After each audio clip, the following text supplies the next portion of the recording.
श्री परमात्मने नमः। नमस्ते दोस्तों, भगवत गीता की इस यात्रा में आपका स्वागत है, अभिनंदन है।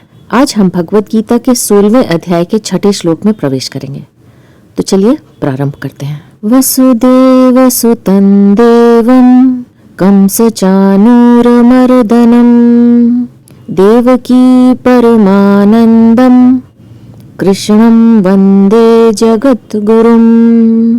अथ श्रीमद्भगवत गीता षोडशोऽध्यायः। श्रीभगवान उवाच द्वौ भूतसर्गौ लोकेऽस्मिन् दैव आसुर एव च दैवो विस्तरशः प्रोक्त आसुरं पार्थ मे शृणु। श्री भगवान बोले, इस लोक में दो तरह के ही प्राणियों की सृष्टि है, दैवी और आसुरी।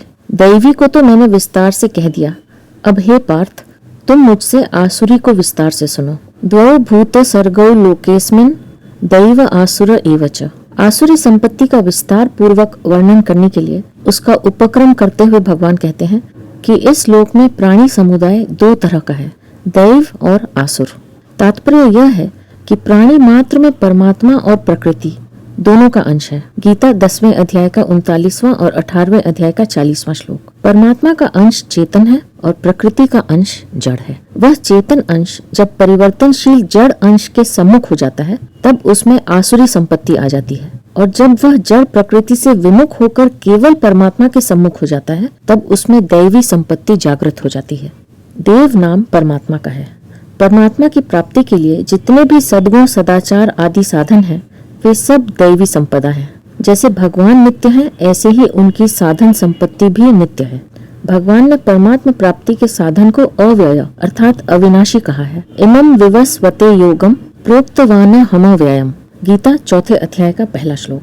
द्वौ भूत सर्गौ में भूत शब्द से मनुष्य, देवता, असुर, राक्षस, भूत, प्रेत, पिशाच, पशु, पक्षी, कीट, पतंग, वृक्ष, लता आदि संपूर्ण स्थावर जंगम प्राणी लिए जा सकते हैं, परंतु आसुर स्वभाव का त्याग करने की विवेक शक्ति मुख्य रूप से मनुष्य शरीर में ही है। इसलिए मनुष्य को आसुर स्वभाव का सर्वथा त्याग करना चाहिए। उसका त्याग होते ही दैवी संपत्ति स्वतः प्रकट हो जाती है। मनुष्य में दैवी और आसुरी दोनों संपत्तियां रहती हैं। सुमति कुमति सब के उर रहहि, नाथ पुराण निगम अस कहहि। मानस 5:40-3।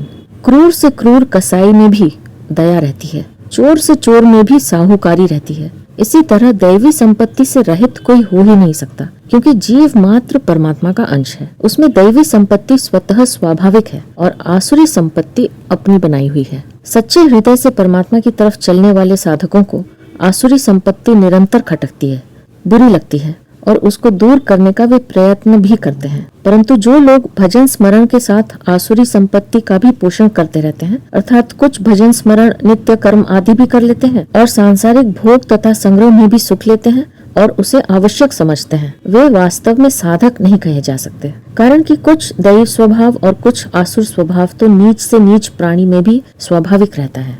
एक विशेष ध्यान देने की बात है कि अहमता के अनुरूप प्रवृत्ति होती है और प्रवृत्ति के अनुसार अहमता की दृढ़ता होती है। जिसकी अहमता में मैं सत्यवादी हूँ ऐसा भाव है, वह सत्य बोलेगा और सत्य बोलने से उसकी सत्य निष्ठा दृढ़ हो जाएगी, फिर वह कभी असत्य नहीं बोल सकेगा।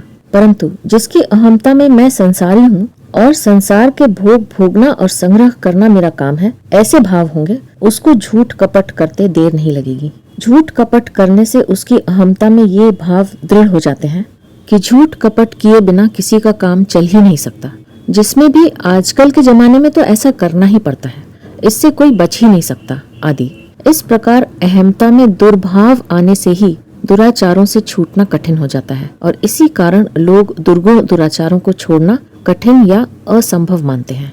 परमात्मा का अंश होने से सद्भाव से रहित कोई नहीं हो सकता और शरीर के साथ अहमता ममता रखते हुए दुर्भाव से सर्वथा रहित कोई नहीं हो सकता। दुर्भाव के आने पर भी सद्भाव का बीज कभी नष्ट नहीं होता, क्योंकि सद्भाव सत है और सत का कभी अभाव नहीं होता। ना भावो विद्यते सतः। गीता 2 अध्याय का 16वां श्लोक। इसके विपरीत दुर्भाव कुसंग से उत्पन्न होने वाले हैं और उत्पन्न होने वाली वस्तु नित्य नहीं होती।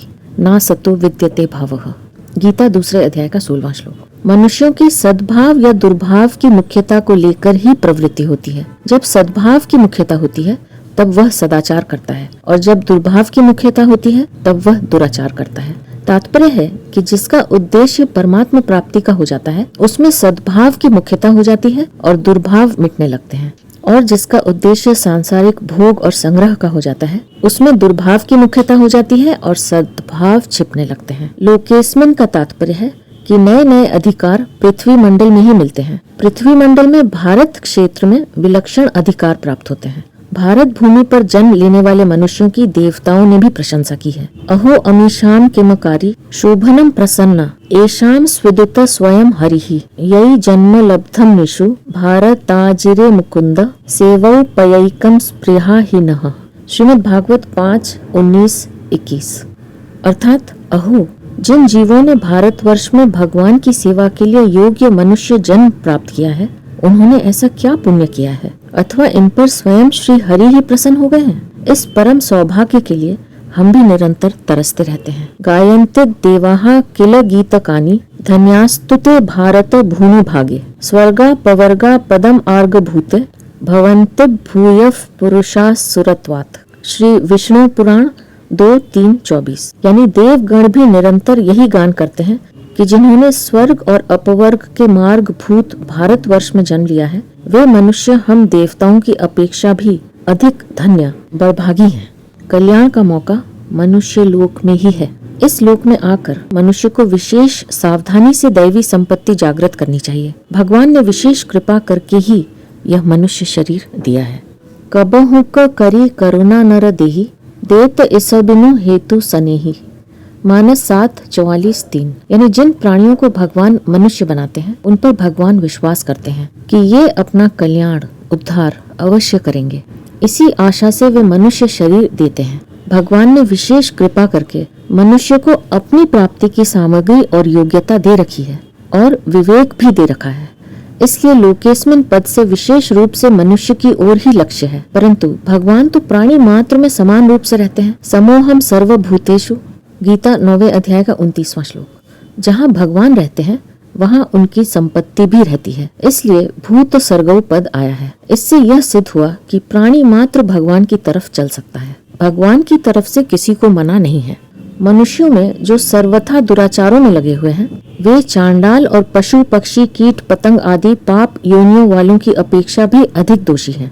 कारण कि पाप योनियों वालों का तो पहले के पापों के कारण परवशता से पाप योनि में जन्म होता है और वहाँ उनका पुराने पापों का फल भोग होता है, परंतु दुराचारी मनुष्य यहाँ जानबूझकर बुरे आचरणों में प्रवृत्त होते हैं, अर्थात नए पाप करते हैं। पाप योनि वाले तो पुराने पापों का फल भोग कर उन्नति की ओर जाते हैं और दुराचारी नए नए पाप करके पतन की ओर जाते हैं। ऐसे दुराचारियों के लिए भी भगवान ने कहा है कि यदि अत्यंत दुराचारी भी मेरे अनन्य शरण होकर मेरा भजन करता है तो वह भी सदा रहने वाली शांति को प्राप्त कर लेता है। 9वें अध्याय का 30वां-31वां श्लोक। ऐसे ही पापी से पापी भी ज्ञान रूपी नौका से सब पापों को तर कर अपना उद्धार कर लेता है। 4थे अध्याय का 36वां श्लोक। तात्पर्य यह है कि जब दुराचारी से दुराचारी और पापी से पापी व्यक्ति भी भक्ति और ज्ञान प्राप्त करके अपना उद्धार कर सकता है तो फिर अनन्य पाप योनियों के लिए भगवान की तरफ से मना कैसे हो सकती है। इसलिए यहाँ भूत शब्द दिया है। इसका अर्थ है प्राणी मात्र। मानवेतर प्राणियों में भी दैवी प्रकृति के पाए जाने की बहुत बातें सुनने, पढ़ने और देखने में आती हैं। ऐसे कई उदाहरण आते हैं जिसमें पशु पक्षियों की योनि में भी दैवी गुण होने की बात आती है। कई कुत्ते ऐसे देखे जाते हैं जो अमावस्या, एकादशी आदि का व्रत रखते हैं। सत्संग में भी मनुष्येतर प्राणियों के आकर बैठने की बातें सुनी हैं। सत्संग में सांप को भी आते देखा है। गोरखपुर में जब 12 महीनों का कीर्तन हुआ था, अब एक काला कुत्ता कीर्तन मंडली के बीच में चलता और जहाँ सत्संग होता वहाँ बैठ जाता। ऋषिकेश स्वर्ग आश्रम में वट वृक्ष के नीचे एक सांप आया करता था। वहाँ एक संत थे। एक दिन उन्होंने सांप से कहा, ठहर, तो वह ठहर गया। संत ने उसे गीता सुनाई तो वह चुपचाप बैठा रहा। गीता पूरी होते ही सांप वहां से चला गया और फिर कभी वहां नहीं आया। इस तरह पशु पक्षियों में ऐसी प्रकृति पूर्व संस्कार वश स्वाभाविक होती है। इस प्रकार पशु पक्षियों में भी दैवी संपत्ति के गुण देखने में आते हैं। हाँ, यह अवश्य है कि वहाँ दैवी संपत्ति के गुणों के विकास का क्षेत्र और योग्यता नहीं है। उनके विकास का क्षेत्र और योग्यता केवल मनुष्य शरीर में ही है। पशु पक्षी, जड़ी बूटी, वृक्ष, लता आदि जितने भी जंगम स्थावर प्राणी हैं, उन सभी में दैवी और आसुरी संपत्ति वाले प्राणी होते हैं। मनुष्य को उन सबकी रक्षा करनी चाहिए, क्योंकि सबकी रक्षा के लिए, सबका प्रबंध करने के लिए ही यह मनुष्य बनाया गया है। उनमें भी जो सात्विक पशु पक्षी, जड़ी बूटी आदि हैं, उनकी तो विशेषता से रक्षा करनी चाहिए, क्योंकि उनकी रक्षा से हमारे में दैवी संपत्ति बढ़ती है। जैसे गौ माता हमारी पूजनीय है, तो हमें उसकी रक्षा और पालन करना चाहिए, क्योंकि गाय संपूर्ण सृष्टि का कारण है। गावो विश्वस्य मातरः। गाय के घी से यज्ञ होता है, भैंस आदि के घी से नहीं। यज्ञ से वर्षा होती है, वर्षा से अन्न और अन्न से प्राणी पैदा होते हैं। उन प्राणियों में खेती के लिए बैलों की आवश्यकता होती है।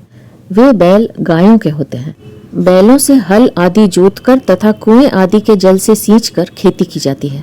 खेती से अन्न, वस्त्र आदि निर्वाह की वस्तुएं पैदा होती हैं, जिनसे मनुष्य, पशु आदि सभी का जीवन निर्वाह होता है। निर्वाह में भी गाय के घी, दूध हमारे खाने पीने में काम आते हैं। उन घी दूध से हमारे शरीर में बल और अंतःकरण में सात्विक भाव बढ़ते हैं। उनमें से सात्विक जड़ी बूटी से कायाकल्प होता है, रोग दूर होता है और शरीर पुष्ट होता है। इसलिए हम लोगों को सात्विक पशु पक्षी, जड़ी बूटी आदि की विशेष रक्षा करनी चाहिए, जिससे हमारे इहलोक और परलोक दोनों सुधर जाएं। दैवो विस्तरशः प्रोक्तः। भगवान कहते हैं कि दैवी संपत्ति का मैंने विस्तार से वर्णन कर दिया।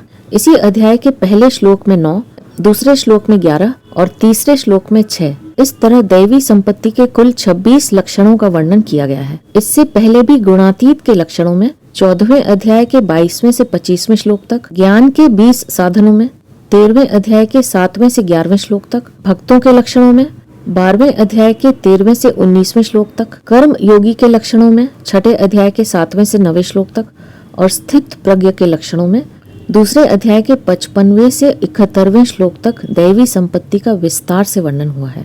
आसुरम पार्थ में शृणु।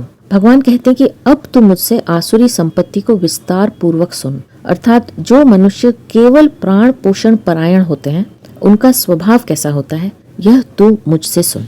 यहाँ परिशिष्ट भाव यह है कि दैवी और आसुरी, यह दो तरह के प्राणियों की सृष्टि मनुष्य लोक में होने से लौकिक है। अलौकिक तत्वों में ये दोनों ही नहीं है। साधन भी लौकिक और अलौकिक दोनों होते हैं, पर साध्य अलौकिक ही होता है। अलौकिक तत्व व्यापक, अनंत, अपार है।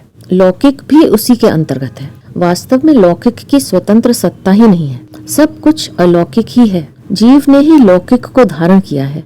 ययेदं धार्यते जगत, गीता 7वें अध्याय का 5वां श्लोक। तात्पर्य यह है कि जब तक जीव की दृष्टि में संसार की सत्ता है, तभी तक लौकिक है। संसार की सत्ता न रहने पर सब अलौकिक ही है।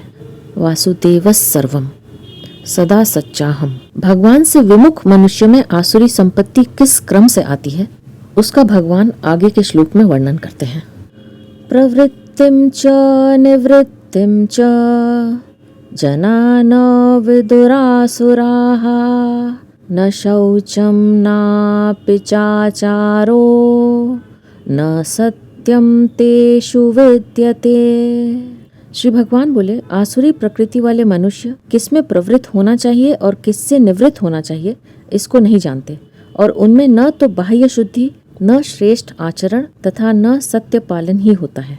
आरंभ में ही अच्छी शिक्षा न मिलने से वे आसुर प्राणी क्या करना चाहिए और क्या नहीं करना चाहिए, शरीर की शुद्धि क्या होती है और अशुद्धि क्या होती है, खान पान क्या शुद्ध होता है और क्या अशुद्ध होता है, बड़ों और छोटों के साथ कैसा व्यवहार करना चाहिए और कैसा नहीं करना चाहिए, वाणी आदि का सत्य क्या होता है और असत्य क्या होता है, इन सब बातों को नहीं जानते। अर्थात अच्छी शिक्षा के अभाव में वे प्रवृत्ति और निवृत्ति को, शौच को, सदाचार को और सत्य को नहीं जानते। इस कारण वे सत्य तत्व परमात्मा से विमुख हो जाते हैं। परमात्मा से विमुख होने से वे न ईश्वर धर्म आदि को मानते हैं और न उनकी मर्यादा को ही मानते हैं। वे स्त्री पुरुष के संग ही संसार की उत्पत्ति मानते हैं। इस प्रकार नास्तिक दृष्टि का आश्रय लेकर वे दूसरों को दुख देते हैं और अपना महान पतन करते हैं। प्रवृत्तिम च निवृत्तिम च जना न विदुरासुराः।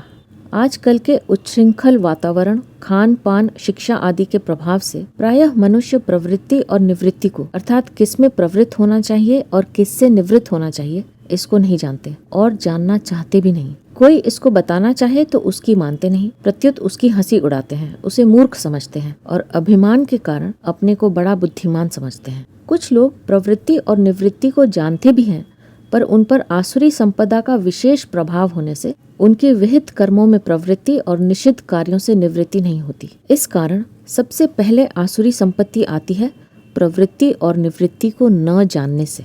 प्रवृत्ति और निवृत्ति को कैसे जाना जाए? इसे गुरु के द्वारा, ग्रंथ के द्वारा, विचार के द्वारा जाना जा सकता है। इसके अलावा उस मनुष्य पर कोई आफत आ जाए, वह मुसीबत में फंस जाए, कोई विचित्र घटना घट जाए, तो विवेक शक्ति जागृत हो जाती है। किसी महापुरुष के दर्शन हो जाने से पूर्व संस्कारवश मनुष्य की वृत्ति बदल जाती है, अथवा जिन स्थानों पर बड़े बड़े प्रभावशाली संत हुए हैं, उन स्थलों, तीर्थों में जाने से भी विवेक शक्ति जागृत हो जाती है। विवेक शक्ति प्राणी मात्र में रहती है, परंतु पशु पक्षी आदि योनियों में इसको विकसित करने का अवसर, स्थान और योग्यता नहीं है, एवं मनुष्य में उसको विकसित करने का अवसर, स्थान और योग्यता भी है। पशु पक्षी आदि में वह विवेक शक्ति केवल अपने शरीर निर्वाह तक ही सीमित रहती है, पर मनुष्य उस विवेक शक्ति से अपना और अपने परिवार का तथा अन्य प्राणियों का भी पालन पोषण कर सकता है और दुर्गुण दुराचारों का त्याग करके सद्गुण सदाचारों को भी ला सकता है। मनुष्य इसमें सर्वथा स्वतंत्र है, क्योंकि मनुष्य योनि साधन योनि है। पशु पक्षी इसमें स्वतंत्र नहीं है, क्योंकि उनकी योनि भोग योनि है। जब मनुष्यों की खाने पीने आदि में ही विशेष वृत्ति रहती है, तब उनमें कर्तव्य अकर्तव्य का होश नहीं रहता। ऐसे मनुष्यों में पशुओं की ही तरह दैवी संपत्ति छिपी रहती है, सामने नहीं आती। ऐसे मनुष्यों के लिए भी भगवान ने जनाहा पद दिया है, अर्थात वे भी मनुष्य कहलाने के लायक हैं, क्योंकि उनमें दैवी संपत्ति प्रकट होने की संभावना है। विशेष बात, 16वें अध्याय के 7वें श्लोक में जनाहा से लेकर 16वें अध्याय के 19वें श्लोक में नराधाम पद तक बीच में आए हुए श्लोकों में कहीं भी भगवान ने मनुष्यवाचक शब्द नहीं दिया है। इसका तात्पर्य यह है कि यद्यपि मनुष्य में आसुरी संपत्ति का त्याग करने की तथा दैवी संपत्ति को धारण करने की योग्यता है, तथापि जो मनुष्य होकर भी दैवी संपत्ति को धारण न करके आसुरी संपत्ति को बनाए रखते हैं, वे मनुष्य कहलाने लायक नहीं हैं। वे पशुओं से और नारकीय प्राणियों से भी गए बीते हैं, क्योंकि पशु और नारकीय प्राणी तो पापों का फल भोगकर पवित्रता की तरफ जा रहे हैं, और ये आसुर स्वभाव वाले मनुष्य जिस पुण्य से मनुष्य शरीर मिला है उसको नष्ट करके और यहाँ नए नए पाप बटोर कर पशु पक्षी आदि योनियों तथा नरकों की तरफ जा रहे हैं। अतः उनकी दुर्गति का वर्णन इसी अध्याय के 16वें और 19वें श्लोकों में किया गया है। भगवान ने आसुर मनुष्यों के जितने लक्षण बताए हैं, उनमें उनको पशु आदि का विशेषण न देकर अशुभान, नराधाम विशेषण दिए हैं। कारण यह है कि पशु आदि इतने पापी नहीं हैं और उनके दर्शन से पाप भी नहीं लगता, पर आसुर मनुष्यों में विशेष पाप होते हैं और उनके दर्शन से पाप लगता है, अपवित्रता आती है। इसी अध्याय के 22वें श्लोक में नरह पद देकर यह बताते हैं कि जो काम, क्रोध, लोभ रूप नरक के द्वारों से छूटकर अपने कल्याण का आचरण करता है, वही मनुष्य कहलाने लायक है। 5वें अध्याय के 23वें श्लोक में भी नरह पद से इसी बात को पुष्ट किया गया है। न शौचम नापिच आचारो न सत्यम तेषु विद्यते। प्रवृत्ति और निवृत्ति को न जानने से उन आसुर स्वभाव वालों में शुद्धि अशुद्धि का ख्याल नहीं रहता। उनको सांसारिक बर्ताव का, व्यवहार का भी ख्याल नहीं होता, अर्थात माता पिता आदि बड़े बूढ़ों के साथ तथा अन्य मनुष्यों के साथ कैसा बर्ताव करना चाहिए और कैसा नहीं करना चाहिए, इस बात को वे जानते ही नहीं। उनमें सत्य नहीं होता, अर्थात वे असत्य बोलते हैं और आचरण भी असत्य ही करते हैं। इन सबका तात्पर्य यह है कि वे मनुष्य असुर हैं। खाना पीना, आराम से रहना तथा मैं जीता रहूं, संसार का सुख भोगता रहूं और संग्रह करता रहूं आदि उद्देश्य होने से उनकी शौचाचार और सदाचार की तरफ दृष्टि ही नहीं जाती। भगवान ने दूसरे अध्याय के 44वें श्लोक में बताया है कि वैदिक प्रक्रिया के अनुसार सांसारिक भोग और संग्रह में लगे हुए मनुष्यों में भी परमात्मा की प्राप्ति का एक निश्चय नहीं होता।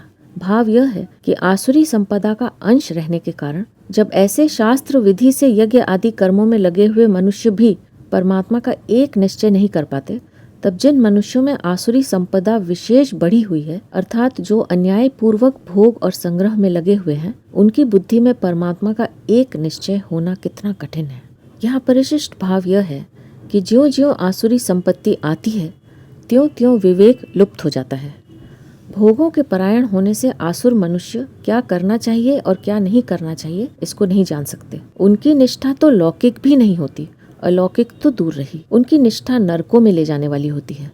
आसुर मनुष्य पिंड प्राण पोषण परायण होते हैं, इसलिए वे केवल अपना सुख आराम, अपना स्वार्थ देखते हैं। जिससे अपने को सुख मिलता दिखे उसी में उनकी प्रवृत्ति होती है, और जिससे दुख मिलता दिखे, स्वार्थ सिद्ध होता न दिखे, उसी से उनकी निवृत्ति होती है। वास्तव में प्रवृत्ति और निवृत्ति में शास्त्र ही प्रमाण है। गीता 16वें अध्याय का 24वां श्लोक। परंतु अपने शरीर और प्राणों में मोह रहने के कारण आसुर मनुष्यों की प्रवृत्ति और निवृत्ति शास्त्रों को लेकर नहीं होती। आसुर स्वभाव के कारण वे शास्त्र की बात सुनते ही नहीं, और अगर सुन भी लेते हैं तो उनको समझ सकते ही नहीं। यतन्तोप्य कृतात्मानो नैनम पश्यन्त्य चेतसः। गीता 15वें अध्याय का 11वां श्लोक। जहाँ सत्कर्मों में प्रवृत्ति नहीं होती वहाँ सद्भावों का भी निरादर होता है, अर्थात सद्भाव दबते चले जाते हैं। अब आगे के श्लोक में भगवान इस बात को बताते हैं। असत्यम प्रतिष्ठम ते जगदाहुरनीश्वरम अपरस्पर संभूतम किमन्यत् काम हेतुकम। श्री भगवान बोले, वे कहा करते हैं कि संसार असत्य है, बिना मर्यादा के और बिना ईश्वर के केवल स्त्री पुरुष के संयोग से पैदा हुआ है, इसलिए काम ही इसका कारण है। इसके सिवाय और क्या कारण है? और कारण हो ही नहीं सकता। असत्यम। आसुर स्वभाव वाले मनुष्य कहा करते हैं कि यह जगत असत्य है, अर्थात इसमें कोई भी बात सत्य नहीं है। जितने भी यज्ञ, दान, तप, ध्यान, स्वाध्याय, तीर्थ, व्रत आदि शुभ कर्म किए जाते हैं उनको वे सत्य नहीं मानते, उनको तो वे एक बहकावा मानते हैं। अप्रतिष्ठम ते जगत आहुहु अनीश्वरम। संसार में आस्तिक मनुष्यों की धर्म, ईश्वर, परलोक, पुनर्जन्म आदि में श्रद्धा होती है, परंतु वे आसुर मनुष्य धर्म, ईश्वर आदि में श्रद्धा नहीं रखते। अतः वे ऐसा मानते हैं कि इस संसार में धर्म, अधर्म, पुण्य, पाप आदि की कोई प्रतिष्ठा, मर्यादा नहीं है। इस जगत को वे बिना मालिक का कहते हैं, अर्थात इस जगत को रचने वाला, इसका शासन करने वाला, यहाँ पर किए हुए पाप पुण्यों का फल भुगताने वाला कोई ईश्वर नहीं है। अनीश्वर पद का तात्पर्य यह है कि आसुरी संपत्ति वाले ईश्वर को नहीं मानते। प्राप्तो सत्याम निषेधः। इस न्याय के अनुसार यह सिद्ध होता है कि ईश्वर की सत्ता तो है, पर वे उसे स्वीकार नहीं करते। ईश्वर की सत्ता न मानने से वे अपार चिंताओं से घिरे रहते हैं। 16वें अध्याय का 11वां श्लोक। पर ईश्वर की सत्ता को मानकर उसके आश्रित रहने वाले दैवी संपत्ति वाले मनुष्य निश्चिंत और निर्भय रहते हैं। अपरस्पर संभूतम किमन्यत् काम हेतुकम। वे कहते हैं कि स्त्री को पुरुष की और पुरुष को स्त्री की कामना हो गई, अतः उन दोनों के परस्पर संयोग से यह संसार पैदा हो गया। इसलिए काम ही काम संसार का हेतु है। इसके लिए ईश्वर, प्रारब्ध आदि किसी की क्या आवश्यकता है? ईश्वर आदि को इसमें कारण मानना ढकोसला है, केवल दुनिया को बहकाना है। जहाँ सद्भाव लुप्त हो जाते हैं वहाँ सत विचार काम नहीं करते, अर्थात सत विचार प्रकट ही नहीं होते। इसको अब भगवान आगे के श्लोक में बताते हैं। एताम दृष्टिमवष्टभ्य नष्टात्मानोऽल्पबुद्धयः प्रभवन्त्युग्रकर्माणः क्षयाय जगतो हिताः। श्री भगवान बोले, इस पूर्वोक्त नास्तिक दृष्टि का आश्रय लेने वाले जो मनुष्य अपने नित्य स्वरूप को नहीं मानते, जिनकी बुद्धि तुच्छ है और जो उग्र काम करने वाले और संसार के शत्रु हैं, उन मनुष्यों की सामर्थ्य का उपयोग जगत का नाश करने के लिए ही होता है। एताम दृष्टिम अवष्टभ्य। न कोई कर्तव्य अकर्तव्य है, न शौचाचार सदाचार है, न ईश्वर है, न प्रारब्ध है, न पाप पुण्य है, न परलोक है, न किए कर्मों का कोई दंड विधान है। ऐसी नास्तिक दृष्टि का आश्रय लेकर वे चलते हैं। नष्टात्मानः। आत्मा कोई चेतन तत्व है, आत्मा की कोई सत्ता है, इस बात को वे मानते ही नहीं। वे तो इस बात को मानते हैं कि जैसे कत्था और चूना मिलने से एक लाली पैदा हो जाती है, ऐसी ही भौतिक तत्वों के मिलने से एक चेतना पैदा हो जाती है। वह चेतन कोई अलग चीज है, ऐसी बात नहीं है। वे ऐसा सोचते हैं। उनकी दृष्टि में जड़ ही मुख्य है, इसलिए वे चेतन तत्व से बिल्कुल विमुख रहते हैं। चेतन तत्व अर्थात आत्मा से विमुख होने से उनका पतन हो चुका होता है। अल्प बुद्धयः। उनमें जो विवेक विचार होता है वह अत्यंत ही अल्प तुच्छ होता है। उनकी दृष्टि केवल दृश्य पदार्थों पर अवलंबित रहती है कि कमाओ, खाओ, पियो और मौज करो। आगे भविष्य में क्या होगा, परलोक में क्या होगा, ये बातें उनकी बुद्धि में नहीं आती। यहाँ अल्प बुद्धि का यह अर्थ नहीं है कि हर एक काम में उनकी बुद्धि काम नहीं करती। सत्य तत्व क्या है, धर्म क्या है, अधर्म क्या है, सदाचार दुराचार क्या है और उनका परिणाम क्या होता है, इस विषय में उनकी बुद्धि काम नहीं करती। परंतु धन आदि वस्तुओं के संग्रह में उनकी बुद्धि बड़ी तेज होती है। तात्पर्य यह है कि पारमार्थिक उन्नति के विषय में उनकी बुद्धि तुच्छ होती है और सांसारिक भोगों में फंसने के लिए उनकी बुद्धि बड़ी तेज होती है। उग्र कर्माणः, वे किसी से डरते ही नहीं। यदि डरेंगे तो चोर, डाकू और राजकीय आदमी से डरेंगे। ईश्वर से, परलोक से, मर्यादा से वे नहीं डरते। ईश्वर और परलोक का भय न होने से उनके द्वारा दूसरों की हत्या आदि बड़े भयानक कर्म होते हैं। अहिताः, उनका स्वभाव खराब होने से वे दूसरों का अहित यानी नुकसान करने में ही लगे रहते हैं और दूसरों का नुकसान करने में ही उनको सुख होता है। जगतक्षयाय प्रभवन्ति, उनके पास जो शक्ति है, ऐश्वर्य है, सामर्थ्य है, पद है, अधिकार है, वह सब का सब दूसरों का नाश करने में ही लगता है। दूसरों का नाश ही उनका उद्देश्य होता है। अपना स्वार्थ पूरा सिद्ध हो या थोड़ा सिद्ध हो अथवा बिल्कुल सिद्ध न हो, पर वे दूसरों की उन्नति को सह नहीं सकते। दूसरों का नाश करने में ही उनको सुख होता है, अर्थात पराया हक छीनना, किसी को जान से मार देना, इसी में उनको प्रसन्नता होती है। सिंह जैसे दूसरे पशुओं को मारकर खा जाता है, दूसरों के दुख की परवाह नहीं करता, और राजकीय स्वार्थी अफसर जैसे 10, 50, 100 रुपयों के लिए हजारों रुपए का सरकारी नुकसान कर देते हैं, ऐसे ही अपना स्वार्थ पूरा करने के लिए दूसरों को चाहे कितना ही नुकसान हो जाए उसकी परवाह वे नहीं करते। वे आसुर स्वभाव वाले पशु पक्षियों को मार कर खाते हैं और अपने थोड़े से सुख के लिए दूसरों को कितना दुख हुआ इसको वे सोच ही नहीं सकते। जहाँ सत्कर्म, सद्भाव और सद्विचार का निरादर होता है, वहाँ मनुष्य कामनाओं का आश्रय लेकर क्या करता है, इसको भगवान आगे के श्लोक में बताते हैं। कामम् आश्रित्य दुष्पूरम दम्भमानं मदान्विताः मोहात् गृहीत्वा असद्ग्राहान् प्रवर्तन्ते शुचिव्रताः। श्री भगवान बोले, कभी पूरी न होने वाली कामनाओं का आश्रय लेकर दंभ, अभिमान और मद में चूर रहने वाले तथा अपवित्र व्रत धारण करने वाले मनुष्य मोह के कारण दुराग्रहों को धारण करके संसार में विचरते रहते हैं। कामम आश्रित्य दुष्पूरम, वे आसुरी प्रवृत्ति वाले कभी भी पूरी न होने वाली कामनाओं का आश्रय लेते हैं। जैसे कोई मनुष्य भगवान का, कोई कर्तव्य का, कोई धर्म का, कोई स्वर्ग आदि का आश्रय लेता है, ऐसे ही आसुर प्राणी कभी पूरी न होने वाली कामनाओं का आश्रय लेते हैं। उनके मन में यह बात अच्छी तरह से जची हुई रहती है कि कामनाओं के बिना मनुष्य पत्थर जैसा हो जाता है। कामना के आश्रय के बिना आदमी की उन्नति हो ही नहीं सकती। आज जितने आदमी नेता, पंडित, धनी आदि हो गए हैं, वे सब कामना के कारण ही हुए हैं। इस प्रकार कामना के आश्रित रहने वाले भगवान को, परलोक को, प्रारब्ध आदि को नहीं मानते। अब उन कामनाओं की पूर्ति किन के द्वारा करें, उसके साथी सहायक कौन है, तो बताते हैं। दंभ मान मदान्विताः, वे दंभ, मान और मद से युक्त रहते हैं, अर्थात वे उनकी कामना पूर्ति के बल हैं।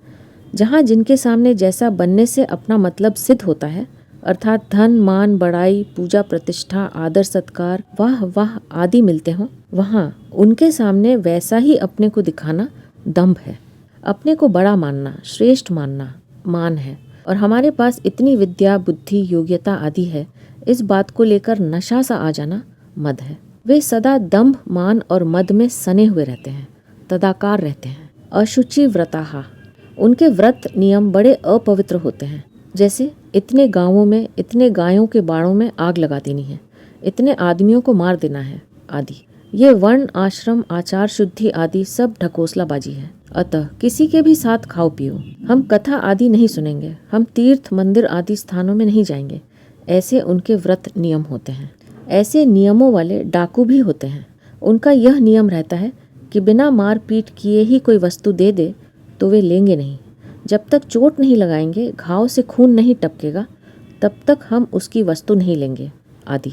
मोहात गृहीत्वा असद्ग्राहान, मूर्ता के कारण वे अनेक दुराग्रहों को पकड़े रहते हैं। तामसी बुद्धि को लेकर चलना ही मूर्खता है। गीता 18वें अध्याय का 32वां श्लोक। वे शास्त्रों की, वेदों की, वर्ण आश्रमों की और कुल परंपरा की मर्यादा को नहीं मानते। प्रत्युत इनके विपरीत चलने में, इनको भ्रष्ट करने में ही वे अपनी बहादुरी, अपना गौरव समझते हैं।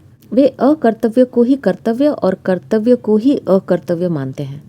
हित को ही अहित और अहित को ही हित मानते हैं। ठीक को ही बेठीक और बेठीक को ही ठीक मानते हैं। इन असत विचारों के कारण उनकी बुद्धि इतनी गिर जाती है कि वे यह कहने लग जाते हैं कि माता पिता का हमारे पर कोई ऋण नहीं है, उनसे हमारा क्या संबंध है, झूठ कपट जालसाजी करके भी धन कैसे बचे आदि।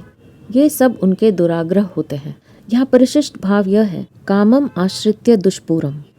तीसरे अध्याय में भी भगवान ने कहा है कि यह काम बहुत खाने वाला है। महाशनः, तीसरे अध्याय का 37वां श्लोक। और अग्नि के समान कभी तृप्त न होने वाला है। दुष्पुरेणा नलेन च, तीसरे अध्याय का 39वां श्लोक। इसलिए सभी कामनाओं की पूर्ति कभी संभव नहीं है।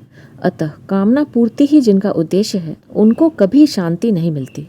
कामना पूर्ति में महान परतंत्रता है, पर आसुर मनुष्य इस परतंत्रता में भी स्वतंत्रता का अनुभव करते हैं कि धन आदि पदार्थ मिल जाएंगे तो हम स्वतंत्र हो जाएंगे। वे शास्त्र, गुरु, ईश्वर, धर्म आदि को मानते ही नहीं, फिर काम के सिवाय और किसका आश्रय लें। सत्कर्म, सद्भाव और सद्विचार के अभाव में उन आसुरी प्रकृति वालों के नियम, भाव और आचरण किस उद्देश्य को लेकर और किस प्रकार होते हैं, भगवान अब उनको आगे के 2 श्लोकों में बताते हैं, जिन्हें लेकर हम अपनी अगली प्रस्तुति में फिर उपस्थित होंगे। अब मैं आपसे आज्ञा लूंगी। आप अपना ध्यान रखिए, हमेशा खुश रहिए, मुस्कुराते रहिए। आपका बहुत बहुत धन्यवाद। ओम श्री परमात्मने नमः।